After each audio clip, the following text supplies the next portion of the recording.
Pale Matter presents Edge of the Forgotten.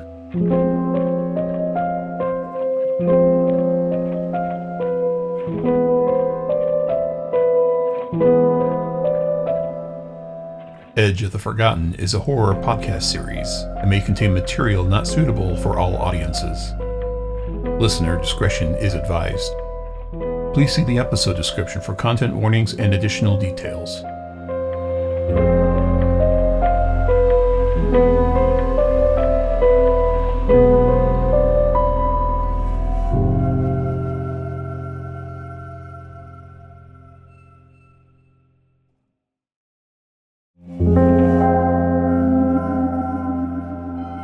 Episode 6, The Taking House. Allie has never been a normal child. For one, she hears voices. She has no imaginary friend, nor any real ones for that matter.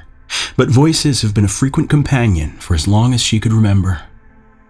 None speak to her directly, nor try to influence her in any way. They take the form of whispers, or conversations, as if drifting to her from a great distance. Sometimes she understands what they say, and other times they're too quiet, or speak as if in a different language altogether. Mostly the conversations are mundane, and she has learned to tune them out. Occasionally, though, the words that come through are dark things, twisted, menacing, and ones she very much wishes she could ignore. She no longer talks about the voices as it troubles her father, especially when she would mention the one voice that she knew to be her mother's. She also sees things, though not quite so frequently. People, or things that look mostly like people, standing in places where clearly someone should not be, or acting in ways that seem quite odd. Sometimes she sees a place that had not been there before, a momentary glimpse of a building or environment, or the blink of an event. Rarely do these sights last longer than a few seconds. On more than one occasion, she has seen two young boys playing on an empty lot at the end of her street, no more than 50 yards away. They look as if they're identical twins, and the few times she's been able to watch them for more than a brief moment, she feels as if there's something familiar about them, like she should know who they are. She's never seen them outside of the abandoned lot, though.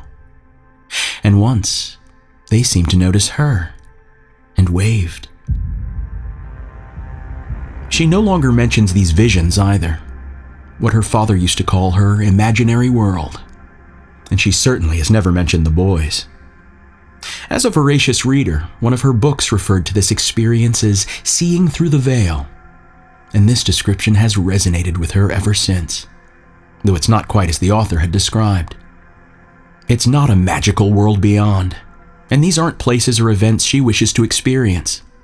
Again, most are mundane, though some visions show things collapsing or coming undone. The worst, though, are the flashes of violence, of deaths. She does not look forward to the visions. Like today, and the sudden appearance of the old house on the empty lot. It's not that the house appears as if out of thin air that shocks Allie. Its appearance surprises her certainly, like most of her visions do. But that the house is almost exactly as she had imagined it for years. One minute it's an overgrown lot where the abandoned well sits. The next it's a dilapidated house ominously crowning the end of the street. It is old, worn, and withered, its windows broken and dark, with the paint almost completely gone. The siding warps in places like the ribs of a corpse poking out from the flesh. It looks as if it has always been here, at the end of the lane, with weeds growing up around it and an old tree behind, its bare limbs reaching out to embrace this dead thing. Her father has told her about the place since she was young, a derelict house that had been there until just before Allie was born, 11 years ago. She had never seen a photograph of the place, but her father had occasionally described it as they walked the empty lot and the woods beyond. A crumbling old house that had been there when her parents moved in years previously, here, at the dead end of the street. Eventually, the city removed the structure, leaving only an old well behind, something her father had covered with scraps of wood. Not even a hint of a driveway remained. something the weeds had claimed many years prior. Just the terminus of the road and a covered well dozens of feet further in. She has played on the top of that well cover, a danger her father had warned her about repeatedly. So now, like everything else, she no longer mentioned it to him. It was solid and safe for her size. She could feel that. She had even tried prying it off once to see what was inside, but her father had secured it too well. Today, however, as she's sitting on the front porch swing, an open book placed on the seat next to her and with her eyes turned toward the end of the street, the house simply pops into existence. She has to blink a few times to make sure it's actually there, but it does not disappear like her other visions. Seconds go by, then minutes, and still, it's there. She briefly worries that somehow, through frequently imagining what it had looked like, she had brought it back into this world, pulling it through the veil, as it were, or somehow turning back the clock. She knew that was crazy, but for about half a year, just before turning 9, there were a series of doctor appointments. These were new doctors to her, and quite unlike her normal one. There were tests and a whole bunch of talking between the doctors and her father. It didn't take her long to realize they wanted to know more about her imaginary world. Though she wasn't certain if this was due to talking about things with her father or with her teachers at school. The doctors were nice, but they brought a curious energy she did not like, as if they were judging her in certain uncomfortable ways. Eventually, she learned that if she no longer talked about things so openly, the worries around her seemed to settle, and slowly the appointments stopped. Of course, the visions and voices did not. There had been whispers around her about why she continued to hear or see things. The doctors quietly consulting with her father, but she knew their guesses were wrong, and that there was a much easier explanation as to why she was how she was. She had died before. Father had made a point to talk about her mother as often as possible growing up, saying how he wanted Allie to know her as much as he did. The one detail he gently skipped over for many years, though, was her death. One day, her father sat her down and told her how her mother had died in childbirth, Allie's birth. Allie had worried for days after that it was her fault that her mother had died, and that's when her father told her the real truth. Her mother had died unexpectedly as she was nearing her due date, and there was a mad rush to save Allie's life. But Allie knew she had died that day too. She had known it for years before hearing this story, felt it in a way that was as natural as breathing. Perhaps it was why her mother's voice came to her occasionally, or why she could see things that seemed not part of this world. She believed she had a special place in this world, and that it was for her alone to deal with such experiences. It was a rather mature thought for an 11-year-old. But the things she'd seen had forced her to grow up faster than most, to view the world differently than others, to see the everyday in a much more complicated and layered way. Such as the old house that still sits there, now a half hour after first arriving, and refusing to vanish like her other visions. It glowers with a dark menace she did not picture from her father's descriptions of the place. Old and abandoned, yes, but there was something more to it than simply age or its mysterious origins. She did not know why, but it had a hunger to it as well. Her father arrives home from work an hour later, and still the decrepit house remains. She does not mention the house that evening, nor for the next few days, and he seems oblivious to the change. His indifference to its sudden presence frustrates and then worries her. She can think of nothing else during this time, wondering if something within her has broken. She knows she could walk next door, a very short distance, and see if the structure is really there, touch it, smell it. But after only a few days, she feels a dread for the place that she didn't know was possible, and she has no desire to get close on her own. As is, it was already too close. It's the weekend now, and she needs to know if her father sees it as well.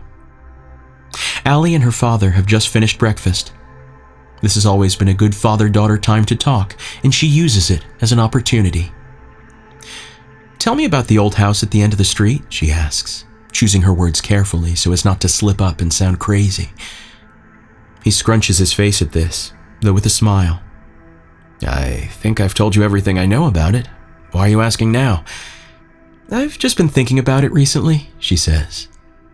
He rubs the stubble on his face and looks up at the ceiling. "Well, it hasn't changed in years. Not sure what there is to say about it." She speaks before thinking.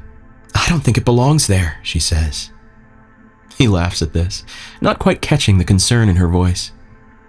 "I don't think it's a good place," she says, unsure of exactly how to word what she's thinking.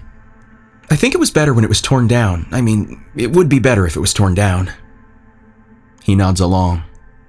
"That is true. We tried getting the city to do something, but well..." He trails off for a few before continuing. "But you know there's nothing to be scared of with the place, right? It's just an old place. We walked through it when you were younger. You remember that?" Of course she has no memory of that. But it's becoming clear to her that the house is indeed here, in existence, and has always been so, to him. "I do remember the well," she says, trying to be helpful. "There's a well inside?" he asks, the look of confusion clear on his face. "I don't recall that. Did we look inside the crawl space? I know there's no basement." He's thinking now, looking as if he's trying hard to remember something. "It's okay," she says, now having her answer, even if it was a worrying one. "I won't think about the house anymore." As they clear away the breakfast dishes, her father takes the opportunity to recount some of his previous stories about the old place. How it had been long abandoned before they even moved in. How some of the neighbors had claimed that pets mysteriously disappeared if they got too near the property. How no one ever knew what happened to the homeowner. And how impossible it was to get the city to do anything. He talks about the neighborhood children never coming down to this end of the street on Halloween, and how he used to mow the lawn on the lot for a few years, before deciding that it was not his problem. Just as they finish, he asks her, "Since you've been thinking about it, should we go look around it once more?" She hesitates for a few seconds, wanting to say, to scream, no, but the word does not come. "It'd be good to see it again," he says. "Refresh your memory. You should know it's not a scary place." He looks at her with assurance that says it'll be all right. She doesn't say anything, but finds herself nodding along with the idea and unable to stop it. "We'll go over this afternoon," he says, and gives her a wink. She spends the rest of the morning and early afternoon in her room, trying to distract herself. At one point, she hears her father fire up the lawnmower. This gives her a brief hope that perhaps, lost in the day's chores, he forgets about the house. An hour later, that hope is dashed, when she grabs a snack and sees her father still mowing, but now working through the abandoned lot. She realizes he's preparing the property for their visit, making it easier to get to, easier to explore. "I can't say no now," she thinks to herself. "Besides, it's just an abandoned house." She tells herself this several times over. "It's just going to be dark, a little creepy, but mostly boring. It's a normal old house." An old house that has somehow returned from its own demolition. Her father finishes, drinking a beer while he cleans up. After his shower, he changes into his cargo pants with deep pockets, throwing a few tools in them just in case. "Shall we go take a peek?" he asks. At this stage, she just wants to get it over with, to see that there's nothing there and let her mind get back to other things. He hands her a small flashlight on the way over. He has a larger one in his hand and a laser pointer in the other. As they get close to the house, he uses the pointer to indicate features of the house. She doesn't listen closely, but he talks about details like the small windows set into the foundation and how they allow access to the crawl space below the house, or the missing soffits below the roofline and how bats likely use those openings to nest in the attic, or how most of the chimney has toppled over and why the brick would fail in such a way. This is not new to her. They used to explore the yard or the woods beyond in similar fashion. Her father enjoyed pointing out interesting things such as a frog in the yard or a snake beneath a rock or even a dead thing in the road. These are normal things, he'd explain, not to be feared, but to look at them head on, see them, experience them, acknowledge them. Not much remains of the front door, and it swings open easily with a gentle push of his hand. He smiles at her, a look that says, "See, it's all right." They're in the house now. Father leads, testing the floor of the entryway with each step. She hangs back for a second, watching him, but everything seems to meet with his approval. She touches the wooden frame of the door as she enters. It's rough and warm, but nothing unusual. She keeps one hand trailing along the wall as she steps into the entry hall. It's solid. It's real, she tells herself. The floorboards creak with each step, but her father once again goes into explanation mode. How the floors have warped over time and now move slightly, shifting the old nails, the ones that should hold it fast, through the joist below. "That's the squeak you hear, nothing more," he says. "It's not going anywhere if the joists are still solid." He shifts up and down, not quite jumping, as if to prove the solidity. "It's not creepy," he says, kneeling down next to a really noisy spot so he can work the board by hand. "It's just a normal process, in an old but otherwise normal house." She knows what he says is true, and not true at all. The boards may be warped and the nails make the noise, but the house creaks and groans because it unsettles those within. It is the dead thing on the road, rotting and twisting in ways to mentally assault those who happen to get close, to break them down piece by piece, to... She doesn't complete this thought.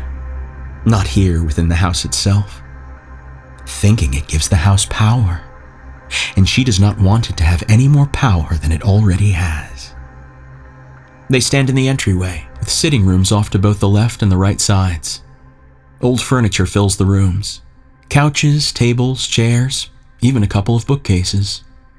Some of the furniture is broken, and one of the bookcases had toppled over long ago, spilling its books and little curios across the dusty, trash-strewn floor. Dust coats everything in a thick layer of grime, along with pieces of the ceiling and other trash. Straight ahead from the door is a narrow, steep staircase extending upward, some of its wooden steps broken or rotting away. Next to the stairway, the hall extends deeper in, toward the back of the house. This hallway features several framed pictures, old photographs that are difficult to make out through the dirty and dusty covered glass.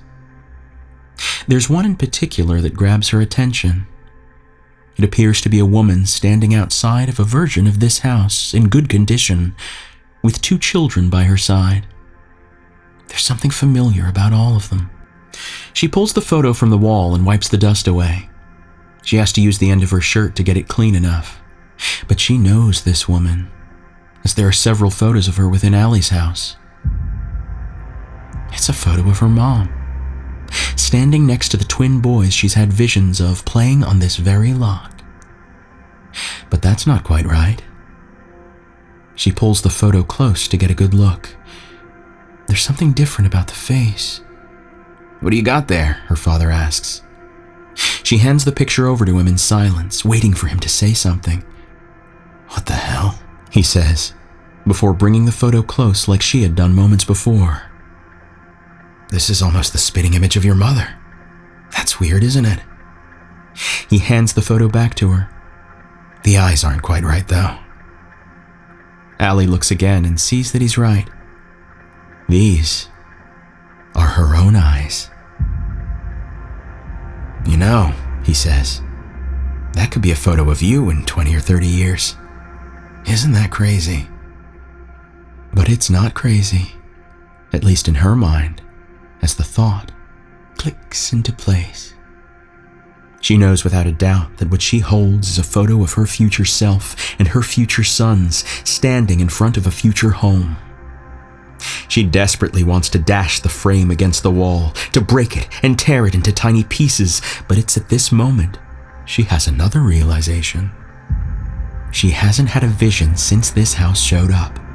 Not a glimmer or flash or anything of the kind. She can't even remember the last time she's heard voices, and it's possible they too have stilled since the house appeared.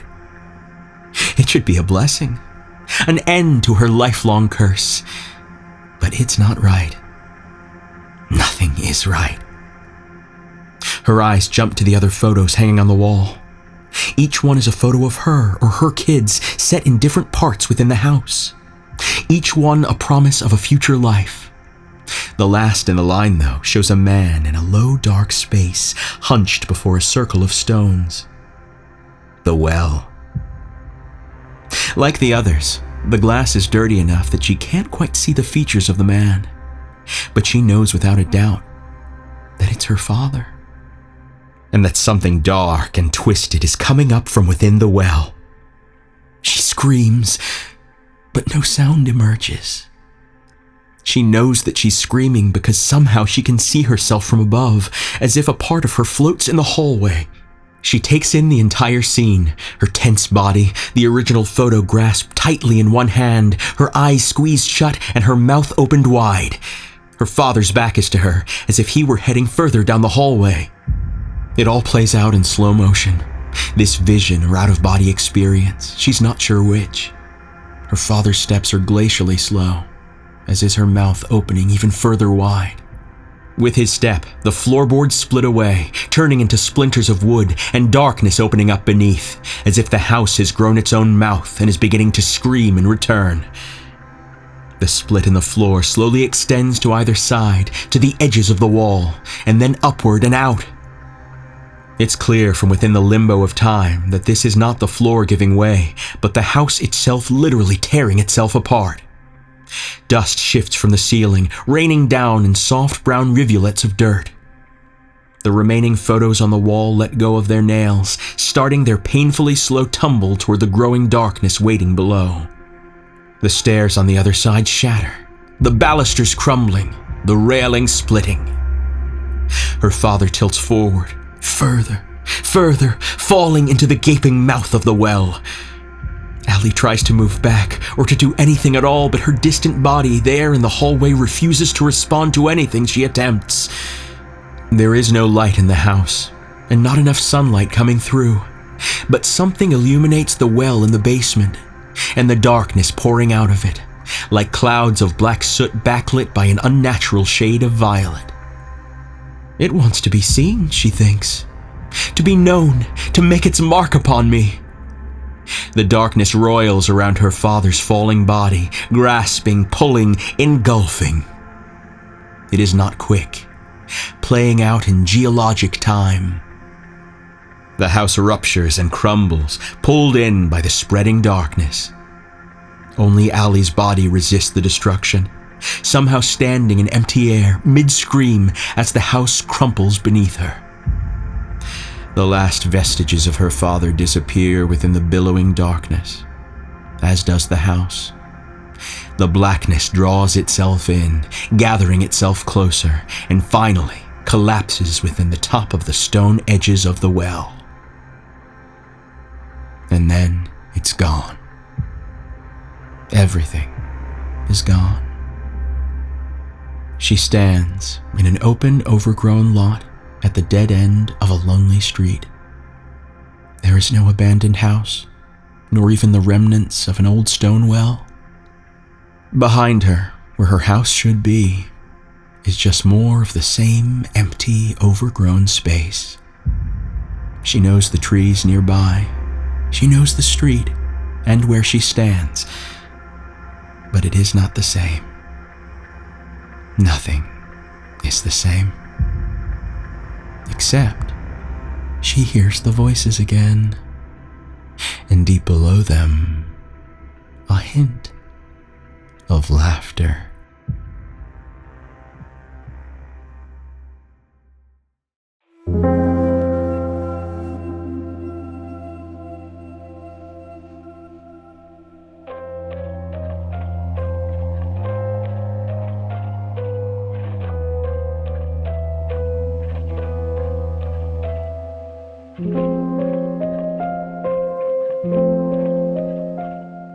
Edge of the Forgotten is a Pale Matter podcast distributed by the Realm Podcast Network.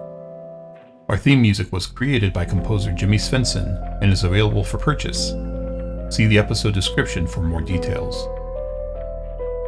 If you like what you've heard today, we encourage you to rate and review us on Apple Podcasts, Spotify, or your preferred podcast app, and please share this show.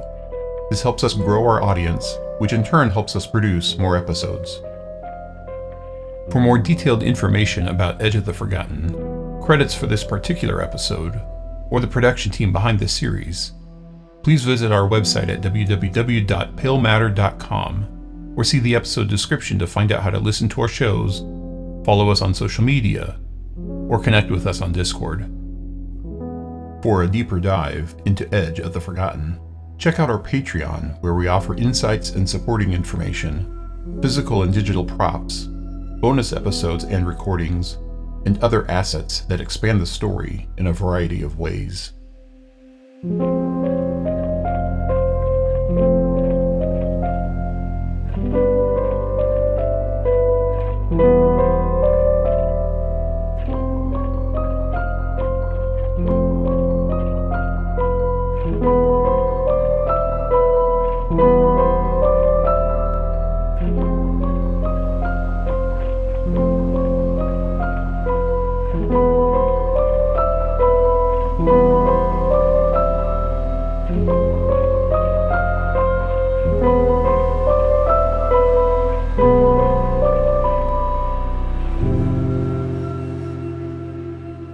Thank you for listening.